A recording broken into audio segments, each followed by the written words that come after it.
Kalau menurut kalian, bikin bisnis makanan itu cuma yang penting bikin yang enak, bisa jualan, terus sukses, itu kesalahan terbesar yang kalian bisa bikin. Gue udah ngobrol sama puluhan ratusan pelaku industri F&B. Mereka bilang, bikin makanan enak itu hal paling gampang step pertama dari bisnis F&B mereka kalau mau sukses. Dan ini mungkin jadi bisa pelajaran buat kalian juga, apalagi kalau kalian mau bikin bisnis makanan atau minuman. Karena sedikit background, bisnis makanan dan minuman itu nggak bakal mati. Tapi kayak semua bisnis ada siklusnya. Introduction, growth, maturity, decline. Banyak bisnis F&B bahkan nggak sampai growth aja udah mati duluan. Dan gue nggak mau kalian jadi salah satunya. Tapi tau nggak, yang bikin bisnis makanan nggak bisa sukses kalau kalian nggak subscribe.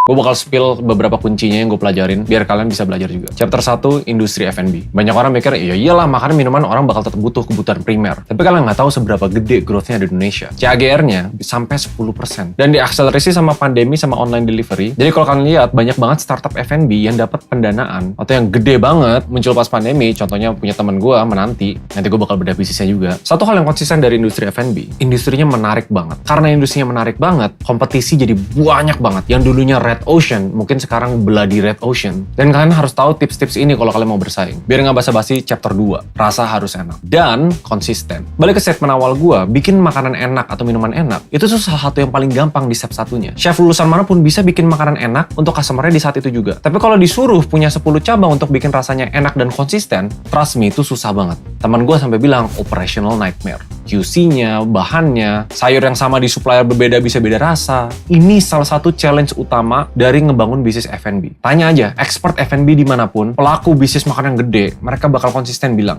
yang susah itu konsistensi. Dari bahan, proses, orangnya yang masak, takaran bumbunya, mesinnya, cuacanya, ngaruh loh. Mesin penyimpanan, newsflash, kalau misalnya bikin bisnis F&B, kalian tuh berurusan dengan banyak banget bahan-bahan organik, atau namanya perishable goods. Kalau jualan barang biasa, all shop, itu tuh nggak perishable. Beli aksesoris bisa bertahan 1 tahun, nggak perlu mikirin di kulkas atau bakal basi. Makanan dari bahan dari supplier, pengiriman aja bisa basi. Disimpan di gudang kita bisa basi. Salah estimasi harusnya kejual 100 cuma 70, 30-nya basi. So kita masuk ke chapter 2 challenge-nya dan tips juga. Supply chain management. Ya mungkin sama pentingnya, atau mungkin poin 3 bakal lebih penting lagi nanti. Asal kalian tahu, 30% value dari raw materials, dari supplier ke gudang kalian, itu tuh berkurang nilainya, atau bahkan hilang. Itu sebelum nyampe ke tangan customer. Dihitung nggak di perhitungan modal kalian? Sesimpel supplier jangan cuma satu. Harus benar-benar efisien, dan survei ngebuktiin 68% bisnis F&B. Mereka setuju, supplier jangan satu. Itu baru bahan mentah datang ke gudang kalian. Challenge kedua yang paling berat dari supply chain management adalah inventory management. Inventory atau barang yang ada di gudang kalian, bahkan sebelum barangnya dimasak, itu sering ada masalah. Top isunya, 46% warehouse atau gudang yang ada masalah, itu tuh human error. Salah catat lah, salah tahu tanggal masuknya kapan,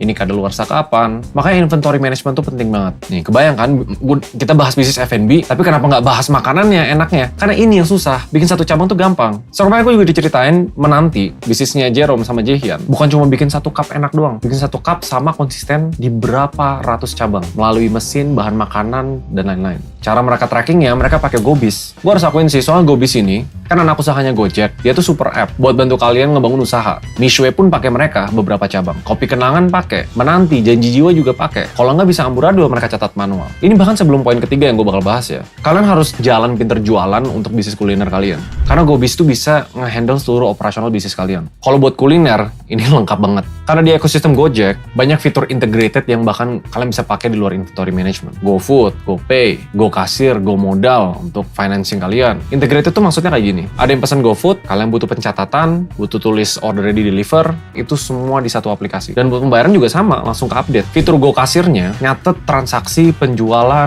sampai nanti bikin laporan atau ringkasan seluruh bisnis F&B kalian. Jadi anything manual harus go digital sekarang karena itu memudahkan hidup kalian. Fokus ke challenge yang lebih susah mungkin di poin 3 nanti. Di apps-nya kalian juga bisa ada roles management, jadi nggak sembarang orang bisa lihat semua data kalian. Dashboard-nya bisa ngatur operasional, menu, auto stock menu, dan langsung bisa pasang ads buat promosi bahkan. Fun fact, dalam 3 tahun biasanya 82% UMKM itu tutup karena modal habis. 46%-nya kurang mengelola manajemen finansialnya. Nah, makanya di Gobis ini bisa track semuanya, bahkan finance-nya juga. Transaksi penjualan, pengeluaran, dan bantu rekap full report. Belum lagi komunitasnya, kayak partner GoFood. Menurut gue ini worth it banget, kalian coba aja Gobis sebagai jalan pintar bangun usaha kuliner kalian. Menurut gue itu udah nge-cover inventory management. Nah, poin ketiga ini yang paling susah. Yang ketiga, SOP.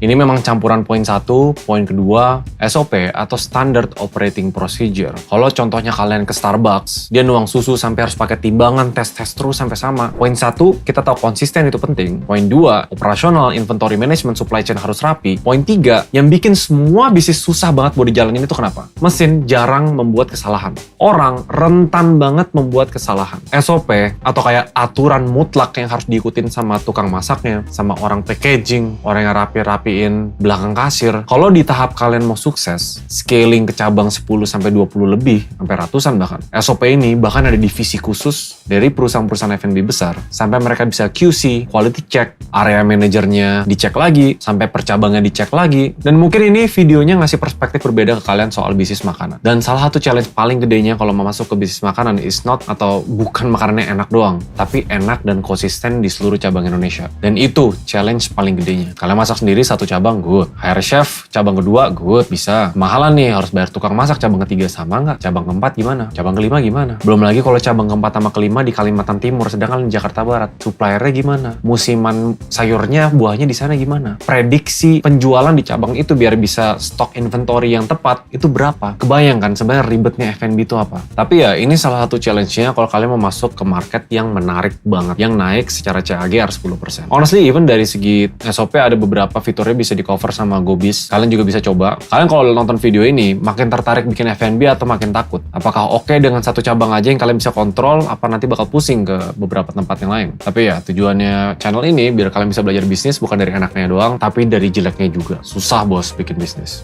I guess I'll see you guys in the next video.